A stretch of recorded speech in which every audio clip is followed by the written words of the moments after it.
ओम नमः शिवाय। दोस्तों, आज हम आपके समक्ष शिव जी की व्रत कथा प्रस्तुत करने जा रहे हैं। चलिए कथा शुरू करते हैं। एक समय की बात है, अमरपुर नामक नगर में एक धनवान व्यवसायी रहता था। उसका व्यापार बहुत दूर तक फैला हुआ था। यहाँ के सभी नगरवासी उसका बहुत ही आदर सम्मान किया करते थे। उस व्यापारी के पास किसी भी चीज की कमी नहीं थी, लेकिन फिर भी वह अपने जीवन में हमेशा दुखी रहता था। दरअसल उस व्यापारी का एक भी बेटा नहीं था, जिस कारण हर समय उसे यही चिंता सताती थी कि उसके मरने के बाद उसकी संपत्ति की देखभाल कौन करेगा। वह व्यापारी बेटे की चाहत में हर सोमवार को बाबा भोलेनाथ की पूजा करता था और शाम ढलते ही मंदिर जाकर शंकर भगवान के सामने दीपक जलाता था। एक दिन माँ पार्वती उसकी श्रद्धा भक्ति से खुश हो गई। उन्होंने बाबा भोलेनाथ से उस व्यवसाय की इच्छा पूरी करने के लिए प्रार्थना की। इस पर भगवान शिव ने कहा, इस दुनिया में हर किसी को उसके कार्यों के आधार पर फल मिलता है। भगवान शंकर के समझाने पर भी पार्वती जी नहीं मानी। वह लगातार बाबा भोलेनाथ से यही कहती रही कि उस व्यापारी की इच्छा पूरी कर दीजिए। अंत में शिव जी ने माँ पार्वती के अनुरोध पर उस व्यापारी को बेटे का वरदान दे दिया। आशीर्वाद देने के बाद भगवान शंकर ने पार्वती माता से कहा, मैंने आपके अनुरोध पर उस व्यापारी को बेटी की प्राप्ति का आशीर्वाद तो दे दिया, लेकिन उसका बेटा केवल 16 साल की उम्र तक ही जीवित रहेगा। यही बात भगवान शिव ने उस व्यापारी के सपने में जाकर उसे बताई। वरदान पाकर व्यापारी प्रसन्न था, लेकिन बेटे की उम्र 16 साल की ही होगी सोचकर फिर दुखी हो गया। वह पहले की तरह ही हर सोमवार को भगवान शंकर की पूजा करने लगा। कुछ महीने बीतने के बाद उसके घर में एक बच्चे ने जन्म लिया, जो बहुत ही सुंदर था। उसका नाम अमर रखा गया। बेटे के जन्म के साथ ही व्यापारी के घर में खुशियां छा गई। बेटे के जन्म की खुशी में एक समारोह का आयोजन भी किया गया। इस जश्न के माहौल में व्यापारी अभी भी दुखी था। हर समय उसे यह डर लगा रहता था कि उसका बेटा अधिक दिन तक जीवित नहीं रह सकता। धीरे धीरे समय बीतता गया और उसका बेटा अमर 12 साल का हो गया। एक दिन व्यापारी ने अपने बेटे को अपनी पत्नी के भाई दीपचंद के साथ पढ़ाई के लिए बनारस भेज दिया। वाराणसी जाते समय रास्ते में जहां भी अमर और दीपचंद आराम करने के लिए रुकते, वहां वो यज्ञ और ब्राह्मणों के लिए भोजन की व्यवस्था करते जाते। कुछ दूर जाने के बाद अमर और दीपचंद एक नगरी पहुंचे। यहाँ नगरी के महाराज की बेटी चंद्रिका की शादी थी। उसके लिए पूरे नगर को दुल्हन की तरह सजाया गया था। ठीक उसी समय बारात भी वहां आ गई।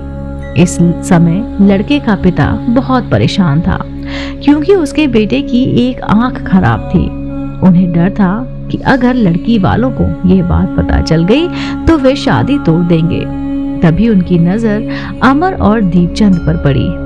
लड़के के पिता के मन में तुरंत ये ख्याल आया कि क्यों ना अमर को ही दूल्हा बनाकर शादी के मंडप में बैठा दिया जाए।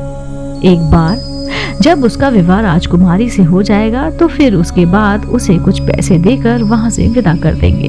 फिर राजकुमारी और अपने बेटे को अपने घर लेकर आएंगे। लड़के के पिता ने बिना देरी किए दीपचंद से इस बारे में बात की और धन का प्रस्थान रखा। दीपचंद ने पैसों के लालच में आकर तुरंत हाँ बोल दिया और अमर को दूल्हा बनाकर मंडप में बैठा दिया गया। यहाँ पर राजा ने राजकुमारी का कन्यादान करके विवाह संपन्न कराया और बहुत सारी संपत्ति के साथ अपनी बेटी को खुशी खुशी विदा किया। शादी के बाद जब अमर वहां से लौट रहा था तो उसे लगा कि झूठ बोलना सही नहीं है और उसने राजकुमारी चंद्रिका के दुपट्टे पर सारी सच्चाई लिख दी। अमर ने लिखा, प्रिय राजकुमारी चंद्रिका, तुम्हारे साथ छल हुआ है। तुम्हारा विवाह मेरे साथ कराया गया है। मैं एक व्यापारी का पुत्र हूँ और फिलहाल पढ़ाई के लिए वाराणसी जा रहा हूँ। तुम्हारी शादी जिससे तय हुई थी उसकी एक आंख खराब है। राजकुमारी ने यह सच जानने के बाद उस लड़के के साथ जाने से इनकार कर दिया और अपने पिता के साथ रहने लगी। उधर अमर वाराणसी के गुरुकुल में पहुंचकर पढ़ाई करने लगा। धीरे धीरे समय बीतता गया और अमर 16 साल का हो गया। इस दौरान उसने एक महायज्ञ का आयोजन किया। यह यज्ञ समाप्त होने के बाद अमर ने सभी ब्राह्मणों को खाना खिलाया और उन्हें कपड़े दिए।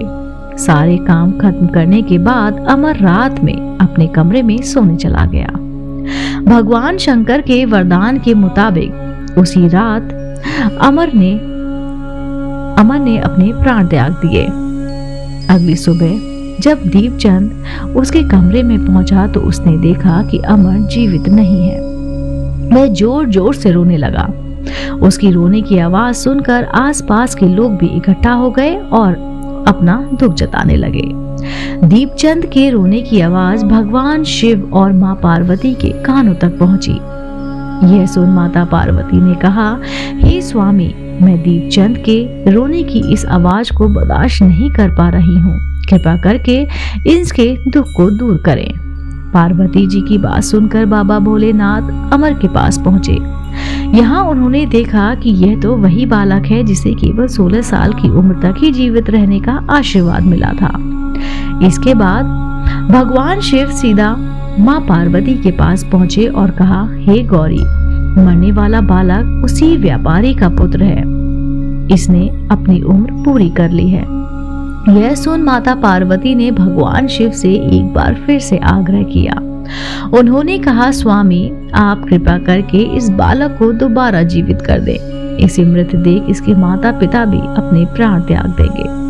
माता पार्वती ने बाबा भोलेनाथ को याद दिलाया कि अमर के पिता उसके सबसे बड़े भक्त हैं। कई सालों से वे हर सोमवार को उनकी पूजा करते आ रहे हैं। माँ गौरी के अनुरोध पर भगवान शंकर ने अमर को जीवित होने का आशीर्वाद दिया और अमर दोबारा से जिंदा हो गया।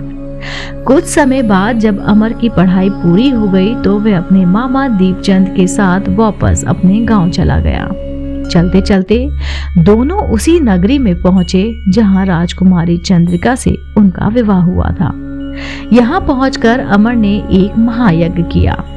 तभी पास से गुजर रहे उस नगर के महाराज ने महायज्ञ होते हुए देखा।